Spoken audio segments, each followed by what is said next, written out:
हाँ जी, नमस्कार आप सभी को। आप सभी का स्वागत है अपने इस संस्थान ग्रैंड मास्टर 360 पर। जैसे कि आपको पता है, प्रीलिम्स 2024 को ध्यान में रखते हुए हम आपके लिए टेस्ट सीरीज लाए हैं। उसी श्रृंखला के अंतर्गत ये आपका टेस्ट सीरीज का पार्ट नंबर 26 रहेगा। तो चलिए जी, आज की कहानी हम शुरू करते हैं। फर्स्ट क्वेश्चन आपकी स्क्रीन पर दिया गया है, बताने का प्रयास करेंगे। भारतीय इतिहास के संदर्भ में सूची 1 को सूची 2 से सुमेलित कीजिए। तो पहली सूची में लेखकों के नाम दिए गए हैं, दूसरी सूची में रचनाएं लिखी गई हैं। आपको सुमेलित करना है कि किस लेखक ने कौन सी रचना लिखी। जब हम बात करते हैं अब्दुल वाहिद बिलग्रामी के बारे में, उन्होंने कौन सी रचना लिखी थी? हकाइक ए हिंदी। तो A1 हो जाएगा। बैलक अल कवायकी के बारे में जब हम बात करते हैं तो इन्होंने कौन सी रचना लिखी? कुंजुल तिजार। जियाउद्दीन बर्नी, जो बड़े ही प्रसिद्ध राइटर रहे हैं मध्यकालीन भारत के, जियाउद्दीन बर्नी के द्वारा लिखी गई रचना कौन सी है? तारिक ए फिरोज शाही। इस तारिक ए फिरोज शाही में जियाउद्दीन बर्नी ने तुगलक वंश के बारे में बताया है और खास करके तुगलक वंश के तीसरे सुल्तान फिरोज शाह तुगलक के बारे में बताया है। फिरोज शाह तुगलक का शासनकाल कब से कब तक रहा? 1351 से 1388 तक रहा। इस फिरोज शाह तुगलक के शुरुआती दौर के शासनकाल के 6 वर्षों के बारे में जानकारी मिलती है इस तारीख ए फिरोज शाही में। और ये इससे पहले मोहम्मद बिन तुगलक के दरबार में भी रहा करते थे और इस तीसरे सुल्तान फिरोज शाह तुगलक के भी दरबार में रहा करते थे। हालांकि आपको पता है, तुगलक वंश के तीसरे सुल्तान फिरोज शाह तुगलक खुद भी एक अच्छे रचनाकार थे। उनकी रचना का नाम क्या है? फुतुहात ए फिरोज शाही। तो इसमें आपको गलत नहीं कर देना है। फुतुहात ए फिरोज शाही किसने लिखी? फिरोज शाह तुगलक ने लिखी, खुद ने। ये एक आत्म संस्करण था फिरोज शाह तुगलक का। और तारीख ए फिरोज शाही किसने लिखी? उनके दरबारी कवि जियाउद्दीन बर्नी ने। जियाउद्दीन बर्नी के बारे में अगर हम और बातें करें, और रचनाएं कौन कौन से लिखी हैं, तो एक नाम आता है सलवट ए कबीर। तो ये रचना लिखी है जियाउद्दीन बर्नी ने। जब हम बात करते हैं मासिर सादत नामक रचना की, तो ये रचना भी जियाउद्दीन बर्नी के द्वारा लिखित है। एक रचना का नाम आपने पढ़ा होगा लुबतुल तारीख। लुबतुल तारीख नामक ग्रंथ किसने लिखा? जियाउद्दीन बर्नी का नाम आप लिख देना। ठीक है। एक रचना और आती है तारीख ए बरमाकी। ये रचना भी किसने लिखी है? तो जियाउद्दीन बर्नी का नाम आप लिख देंगे। ठीक है। और एक आता है इनायत नामा ए इलाही। ये रचना भी किसने लिखी है? जियाउद्दीन बर्नी ने। और बाकी जो आपका डी पॉइंट लिखा है अमीर खुसरो। अमीर खुसरो जो है, उन्होंने कौन सी रचना लिखी? तुगलकनामा। और अमीर खुसरो के द्वारा कौन सी रचनाएं लिखी गई है? तो एक आता है तारीख ए दिल्ली। तारीख ए दिल्ली किसने लिखी? अमीर खुसरो ने। और एक और रचना है अमीर खुसरो की आशिका। कहा जाता है कि अमीर खुसरो ने लगभग 8 सुल्तानों के यहाँ पर कार्य किया था। ठीक है। और इनको फारसी भाषा से हिंदी भाषा में क्या है, साहित्य को स्थानांतरित करने का श्रेय प्राप्त है। इनको बड़ा गुमान था इस बात का कि इनको हिंदी भाषा आती थी। और ये अक्सर कहा भी करते थे कि अगर बात करनी है तो हिंदवी में करो, यानी हिंदी के लिए हिंदवी शब्द प्रयोग किया करते थे। तो A1, B2, C3, D4 यानी कि सी ऑप्शन जिन्होंने टिक किया था उनका बिल्कुल ठीक रहेगा। बहुत ही बढ़िया, अति उत्तम। अब आप नेक्स्ट क्वेश्चन के बारे में बताने का प्रयास करेंगे। निम्नलिखित में से किसने भारत में कुषाण साम्राज्य की नींव रखी थी? तो भारत में कुषाण साम्राज्य की नींव किसने रखी? 4 ऑप्शन आपके सामने दिए गए हैं, बता दीजिएगा। जिन्होंने ऑप्शन टिक किया होगा, ऑप्शन ए उनका बिल्कुल ठीक रहेगा। कुषाण साम्राज्य की नींव भारत में रखने वाले व्यक्ति कौन थे? कुजुल खडफिसेज। और इनको किस नाम से जाना जाता है? कई बार इनका नाम आपको पढ़ने को मिलेगा कुईशांग। कुईशांग वही है कुजुल खडफिसेज। जिन्होंने भारत में कुषाण साम्राज्य की नींव रखी। एक महान यूची जनजाति हुआ करती थी, उसका फिर क्या है, खंडन हो गया, और खंडन होने के बाद ये कुषाण एक उनकी शाखा थी। ठीक है, भारत में इसकी शुरुआत कजल खडफिसेस के द्वारा की गई।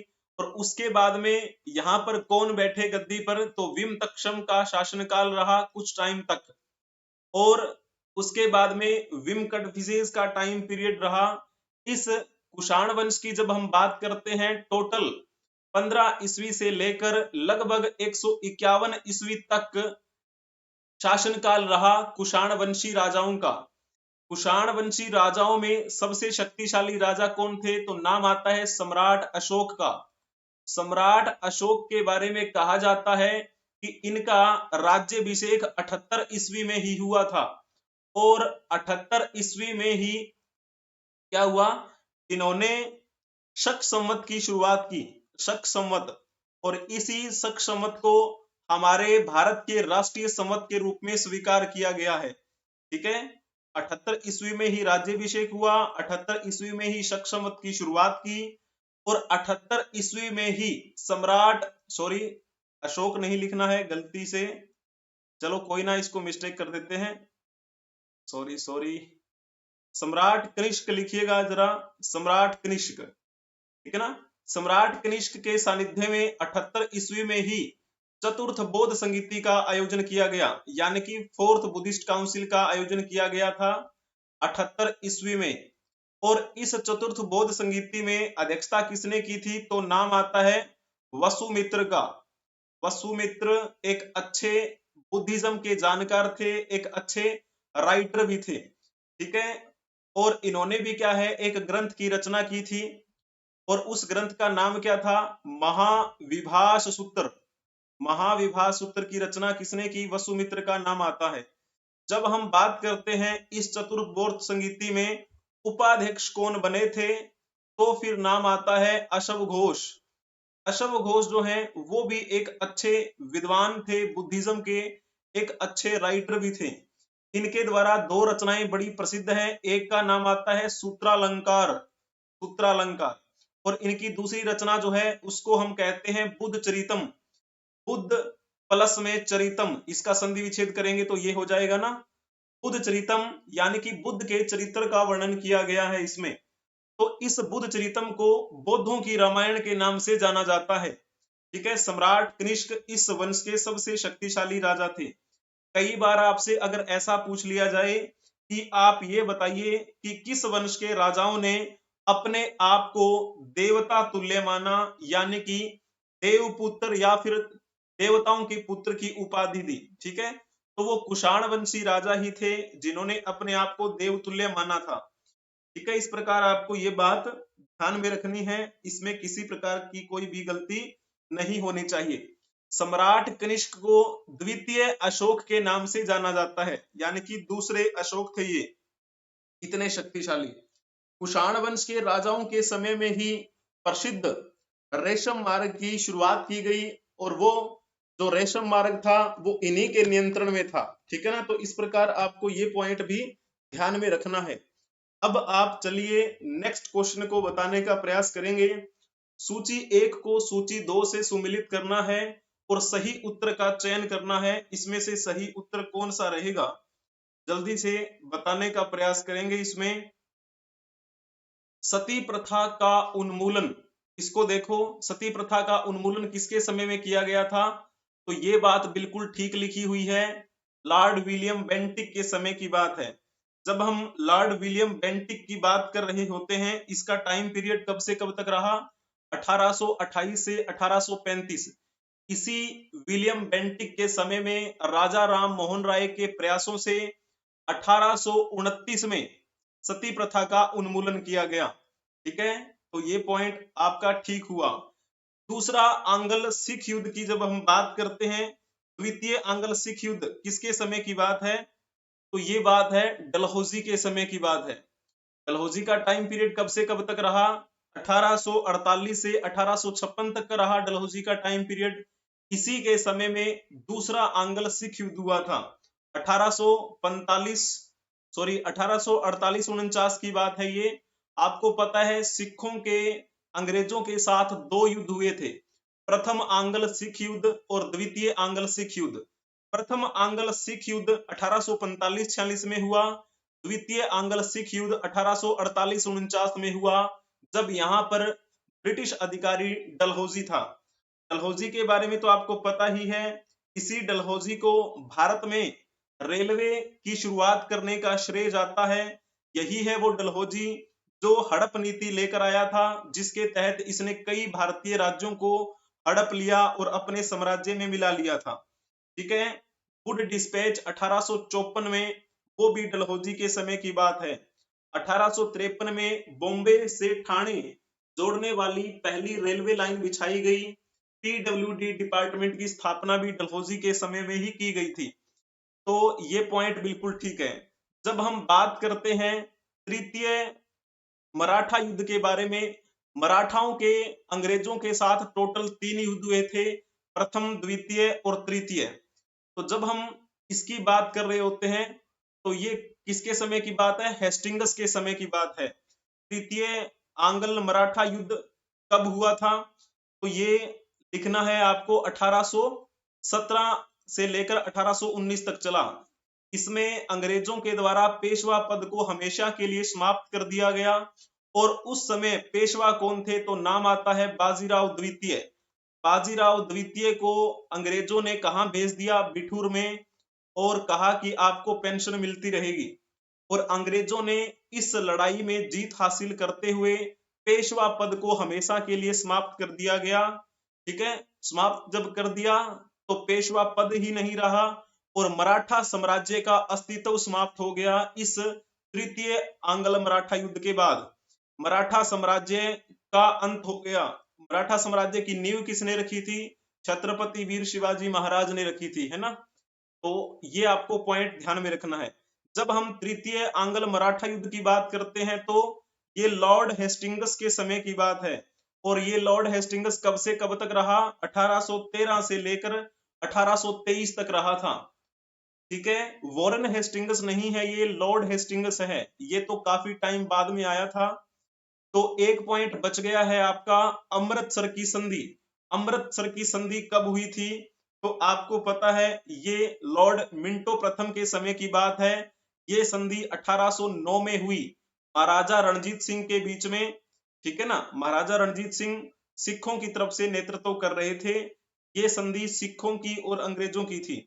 ठीक है, लॉर्ड मिंटो प्रथम की बात करते हैं तो इसका टाइम पीरियड कब से कब तक रहा? 1807 से लेकर 1813 तक का टाइम पीरियड रहा मिंटो प्रथम का। ये मिंटो प्रथम है, मिंटो सेकंड नहीं है। मिंटो सेकंड तो बहुत बाद में आते हैं। आपको पता है ना, 1905 से लेकर 1910 तक रहे थे मिंटो सेकंड। तो ये मिंटो प्रथम है, तो इसमें आपको गलती नहीं करनी। अब आपको सेलेक्ट करना है A1, B3, C2, D4, यानी कि जिन्होंने सी ऑप्शन टिक किया था उनका बिल्कुल ठीक था। बहुत बढ़िया। अब आप नेक्स्ट क्वेश्चन के बारे में बताने का प्रयास करेंगे, इसमें कौन सा ऑप्शन ठीक रहेगा, जल्दी से बताने का प्रयास करेंगे। राजा राम मोहन राय ने रिक्त स्थान में बंगाली में संवाद कौमुदी और रिक्त स्थान में फारसी में मिरात उल अखबार शुरू किया। तो इसमें कौन सा ऑप्शन आपको टिक करना है, जल्दी से बताएं। तो जिन्होंने लिखा होगा ना बी ऑप्शन, उनका बिल्कुल ठीक रहेगा। राजा राम मोहन राय ने 1821 में बंगाली भाषा में संवाद कौमुदी का प्रकाशन शुरू किया। और ये संवाद कौमुदी जो था ना वो साप्ताहिक आया करता था, यानी कि हफ्ते में एक बार। और फिर इन्होंने अगले साल 1822 में फारसी में बिरात उल अखबार की शुरुआत की थी। ठीक है ना, तो ये कुछ बिंदु जो हैं आपको ध्यान में रखने हैं। थोड़ा सा राजा राम मोहन राय के बारे में अगर हम जानने का प्रयास करेंगे तो जैसे इनका जन्म कब हुआ था? इनका जन्म 22 मई 1772 को हुआ बंगाल में, यानी कि वर्तमान में वो बंगाल का क्षेत्र है, पहले बंगाल प्रेसिडेंसी का हिस्सा था। बंगाल में एक जगह पड़ती है राधानगर, राधानगर जगह पे इनका जन्म हुआ। कहा जाता है कि इन्होंने संस्कृत भाषा, फारसी भाषा, अरबी भाषा का ज्ञान लिया और 1803 से लेकर 1814 तक इन्होंने ईस्ट इंडिया कंपनी के यहाँ पर वुडफोर्ड और डिग्बी के अंतर्गत निजी दीवान के रूप में काम किया, निजी दीवान के रूप में। फिर बाद में इन्होंने 1814 में इस्तीफा दे दिया नौकरी से और फिर अपने जीवन को धार्मिक, सामाजिक और राजनीतिक सुधारों के प्रति समर्पित करने के लिए ये कोलकाता चले गए थे। इनके द्वारा अगर हम कुछ बात करें जैसे इन्होंने क्या क्या किया, तो 1815 में यानी कि नौकरी से इस्तीफा देने के एक साल बाद 1815 में इन्होंने आत्मीय सभा की स्थापना की, आत्मीय सभा की स्थापना की, ठीक है। और 1825 में इन्होंने वेदांत कॉलेज की स्थापना की, वेदांत कॉलेज। इस कॉलेज में भारतीय शिक्षण और पश्चिमी सामाजिक और भौतिक विज्ञान दोनों पाठ्यक्रमों को पढ़ाया जाता था, ठीक है। और 1828 में इन्होंने ब्रह्म समाज की स्थापना की, ब्रह्म समाज, ठीक है ना, ब्रह्म समाज। वैसे तो इन्होंने 1828 में ब्रह्म सभा की स्थापना की थी, जो बाद में ब्रह्म समाज बन गया, ठीक है ना। उन्होंने जाति व्यवस्था, छुआछूत, अंधविश्वास और जो भी नशीली चीजें हुआ करती थी उनके खिलाफ आवाज उठाई। और 1829 में लॉर्ड विलियम बेंटिक के समय में सती प्रथा उन्मूलन से संबंधित जो है कानून बनवाया, ठीक है। यानी कि सती प्रथा अब अवैध हो गई थी उनके समय में 1829 में। तो ये इनके कुछ प्रयास थे जो बड़े महत्वपूर्ण माने जाते हैं भारतीय समाज के, और ये भारतीय समाज में आधुनिक समाज के अग्रदूत के रूप में पहचाने जाते हैं।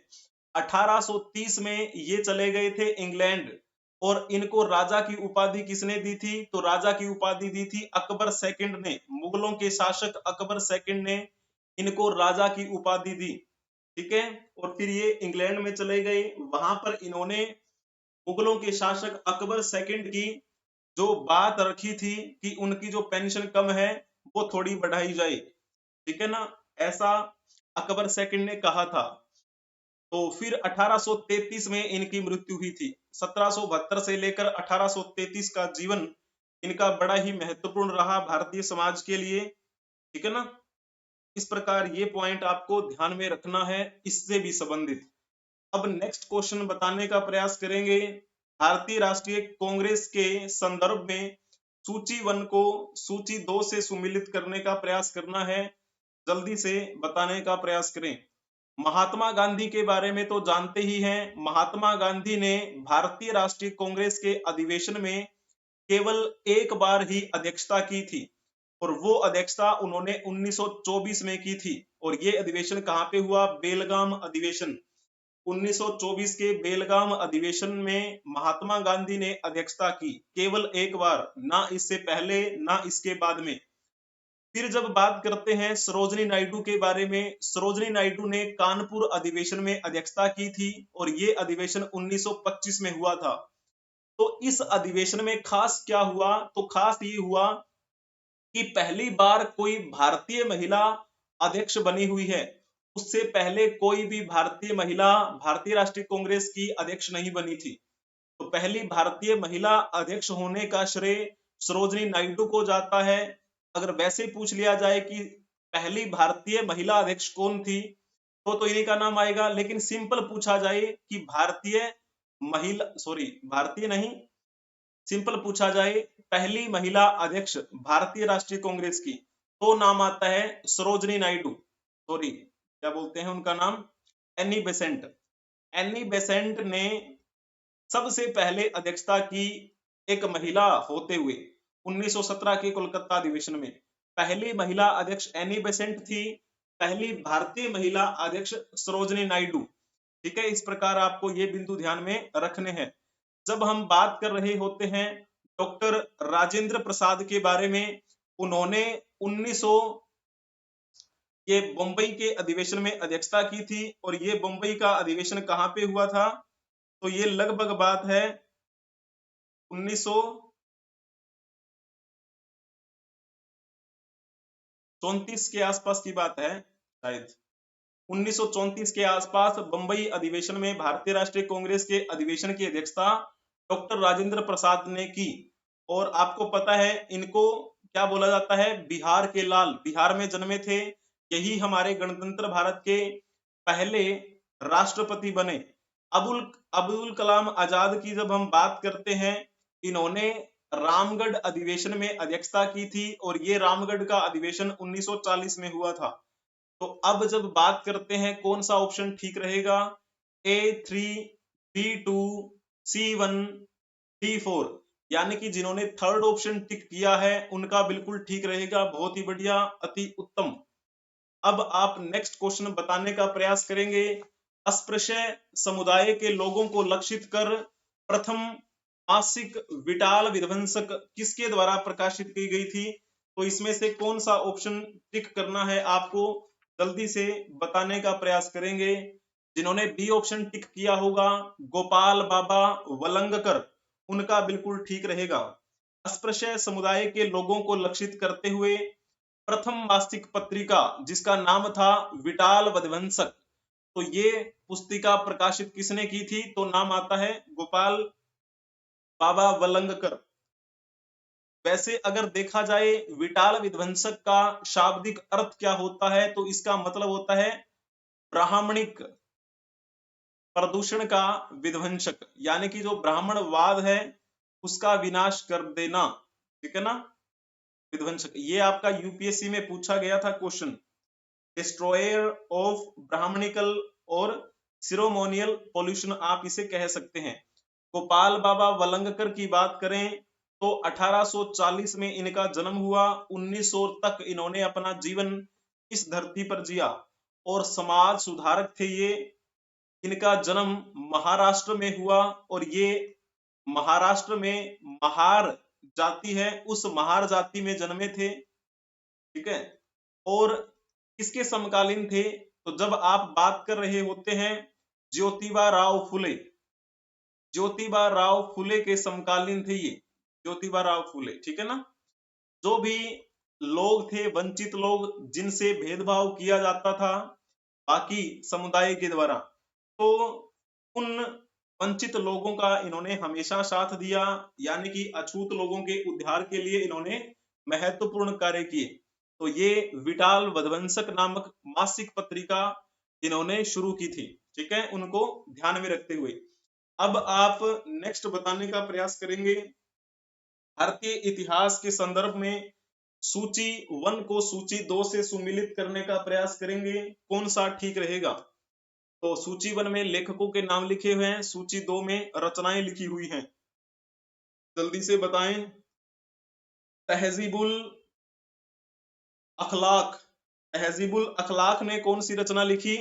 तो इब्न मिस्काविया, ये बात बिल्कुल ठीक लिखी हुई है। किताब उल हिंद किसने लिखी थी? अल बिरूनी ने लिखी, अल बिरूनी, तो ये पॉइंट भी आपका बिल्कुल ठीक रहेगा।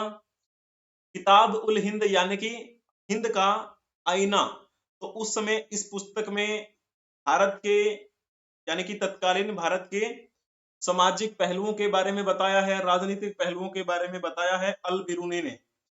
मासीर सादत की बात करते हैं तो जियाउद्दीन बर्नी ने लिखी थी। जियाउद्दीन बर्नी ने एक प्रसिद्ध रचना और भी लिखी थी, जैसे हमने बात की तारिक ए फिरोज शाही की। उस तारिक ए फिरोज शाही में जियाउद्दीन बर्नी ने तुगलक वंश के फिरोज शाह तुगलक के शुरुआती दौर के 6 सालों के शासनकाल के बारे में बताया है, और उससे पहले मोहम्मद बिन तुगलक, उससे पहले जो एक संस्थापक थे गाजी तुगलक, उनके बारे में भी जानकारी उसमें मिलती है। जियाउद्दीन बर्नी के बारे में और कौन सी रचना है? तो रचना का नाम आता है लुबतुल, लुबतुल तारीख। तो ये बात भी बिल्कुल ठीक है ना। वैसे मैंने आपको पहले बता दिया ये क्वेश्चन जियाउद्दीन बर्नी के बारे में, क्वेश्चन तो नहीं था ये। एक रचना और है इनायत नामा ए इलाही, ये रचना भी जियाउद्दीन बर्नी के द्वारा लिखी गई है, ठीक है ना। तो इस प्रकार आपको ये बिंदु ध्यान में रखने हैं। फिर जब हम रेहल्ला की बात करते हैं, रेहल्ला किसके द्वारा लिखित है? Ibn Battuta. इब्न बतूता के बारे में तो सभी जानते ही होंगे। इब्न बतूता मोरक्को का यात्री था और ये भारत में 1333 ईस्वी में आया। जब ये भारत में आया उस समय किसका शासन चल रहा था? तो तुगलक वंश के मोहम्मद बिन तुगलक का टाइम पीरियड चल रहा था। मोहम्मद बिन तुगलक तुगलक वंश का दूसरा सुल्तान था। ठीक है, इसका टाइम पीरियड 1325 से लेकर 1351 तक रहा। यही है वो मोहम्मद बिन तुगलक जिसे पढ़ा लिखा बेवकूफ कहा जाता है। और इसका बचपन का नाम जोना खां था। इसके पिता गाजी तुगलक ने इसे कौन सी उपाधि से नवाजा? उलूग खां की उपाधि से। इसी जोना खां यानी मोहम्मद बिन तुगलक के समय में 1333 ईस्वी में मोरक्को का यात्री इब्न बतूता आया, जिसने एक रचना लिखी रिहल्ला। उस रिहल्ला पुस्तक में उस समय के भारतीय समाज के बारे में, भारतीय राजनीति के बारे में वर्णन किया है इब्न बतूता ने।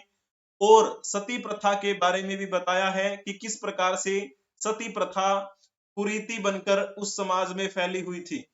उसने कहा है कि जो महिला अगर कोई सती हुआ करती थी तो ढोल नगाड़े बजा करते थे, और महिला सती होने के लिए सुल्तान यानी राजा से अनुमति भी लेनी होती थी। ठीक है, इसी मोहम्मद बिन तुगलक के समय में ये यात्री आया 1333 ईस्वी में।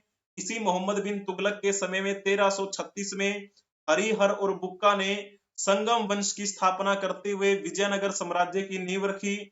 इसी मोहम्मद बिन तुगलक के समय में हसन गंगू ने बहमनी साम्राज्य की नींव रखी, और वो अलाउद्दीन हसन बहमन शाह के नाम से गद्दी पर बैठा। ठीक है, चलो जी, अब आप नेक्स्ट क्वेश्चन बताने का प्रयास करेंगे, इसमें कौन सा ऑप्शन ठीक रहेगा। भारत का राष्ट्रीय चिन्ह कब अपनाया गया था? आपको ये बताना है। बिल्कुल आसान सा है, इसमें कोई मुश्किल नहीं होनी चाहिए आपको। ठीक है, तो जिन्होंने लिखा होगा ना 26 जनवरी 1950, उनका बिल्कुल ठीक रहेगा। 26 जनवरी 1950 वही दिन है जिस दिन हमारा संविधान लागू हुआ। तो जिस दिन संविधान लागू हुआ था उसी दिन ये राष्ट्रीय चिन्ह भी अपनाया गया। और राष्ट्रीय चिन्ह क्या है? तो राष्ट्रीय चिन्ह आप ये देख पा रहे होंगे फोटो में। ठीक है, ये जो फोटो आपको दिखाई दे रही है ये एक कॉपी है सारनाथ स्तंभ अभिलेख की। सारनाथ स्तंभ अभिलेख कहाँ मिलता है हमें? तो आप कहेंगे यूपी में है ये सारनाथ स्तंभ अभिलेख। किस राजा से संबंधित है? सम्राट अशोक, जो कि मौर्य वंशी राजा थे, उनसे संबंधित सारनाथ स्तंभ अभिलेख की ही एक प्रतिकृति हमने हमारे राष्ट्रीय चिन्ह के रूप में स्वीकार की हुई है। और उसके नीचे देवनागरी लिपि में लिखा हुआ है सत्यमेव जयते। और ये सत्यमेव जयते कौन से उपनिषद से लिया गया है? तो नाम आता है मुंडकोपनिषद। मुंडकोपनिषद है ना, तो मुंडकोपनिषद से लिया गया है ये सत्यमेव जयते। इसका मतलब होता है सत्य की हमेशा जीत होती है। ठीक है, ये थोड़ा एक्स्ट्रा है, यानी कि सारनाथ स्तंभ अभिलेख की प्रतिकृति के अलावा मुंडकोपनिषद से सत्यमेव जयते भी हमने लिया हुआ है राष्ट्रीय चिन्ह में। ऐसा आपको ध्यान में रखना है।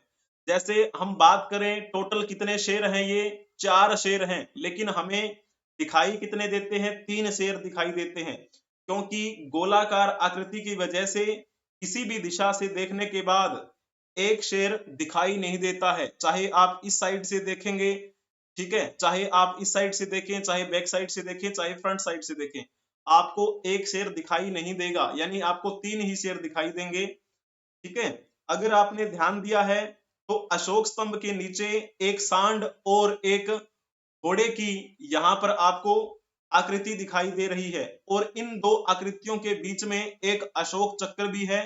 इस अशोक चक्र को हमने हमारे राष्ट्रीय ध्वज में शामिल किया हुआ है ना, राष्ट्रीय ध्वज में शामिल किया हुआ है। और प्लस में हमने ये सत्यमेव जयते लिखा हुआ है। जब हम इससे संबंधित कुछ कायदे कानून की बात करते हैं तो हमें ये समझना चाहिए, ये जो हमारा राष्ट्रीय चिन्ह है इसकी संवैधानिक गरिमा है, जिसे किसी भी तरीके से ठेस नहीं पहुंचाई जा सकती। अशोक स्तंभ का इस्तेमाल सिर्फ संवैधानिक पदों पर बैठे हुए व्यक्ति कर सकते हैं। इसमें भारत के हम राष्ट्रपति की बात करें, भारत के हम उपराष्ट्रपति की बात करें, या फिर प्रधानमंत्री की बात करें, केंद्रीय मंत्रियों की बात करें, राज्यपाल की बात करें, न्यायपालिका और सरकारी संस्थाओं के उच्च अधिकारियों की बात करें, तो वो संवैधानिक पद पर बैठे हुए जो लोग हैं वो इसमें शामिल हैं, वो इसका प्रयोग कर सकते हैं। लेकिन जब रिटायरमेंट हो जाती है, रिटायरमेंट होने के बाद कोई भी पूर्व अधिकारी, पूर्व मंत्री, पूर्व सांसद, पूर्व विधायक कोई भी इस राष्ट्रीय चिन्ह का इस्तेमाल नहीं कर सकते। ठीक है, आपको बता दें कि देश में जब राष्ट्रीय चिन्हों के दुरुपयोग का प्रचलन बढ़ने लग गया था, तो इसे रोकने के लिए विशेष एक कानून बनाने की जरूरत पड़ी और जिसका नाम क्या रखा गया था, भारतीय राष्ट्रीय चिन्ह दुरुपयोग की रोकथाम। भारतीय राष्ट्रीय चिन्ह ब्रैकेट में दुरुपयोग की रोकथाम अधिनियम 2005, है ना। तो इस प्रकार ये अधिनियम बनाया ताकि कोई भी इसका बेफालतू प्रयोग ना करे, इसकी गरिमा जो है वो बरकरार रहे। और 2007 में फिर इसमें क्या है, अपडेशन किया गया था। इस प्रकार ये बिंदु आपको ध्यान में रखने हैं, इसमें गलती आपकी नहीं होनी चाहिए। तो आज के लिए ही हम इतना ही रखते हैं और हम कल मिलेंगे नेक्स्ट क्लास में। तब तक के लिए जय हिंद, जय भारत, वंदे मातरम। आप पढ़ते रहें, मुस्कुराते रहें और खेलते रहें। ठीक है जी, चलिए जी, कल मिलते हैं फिर। धन्यवाद आप सभी का।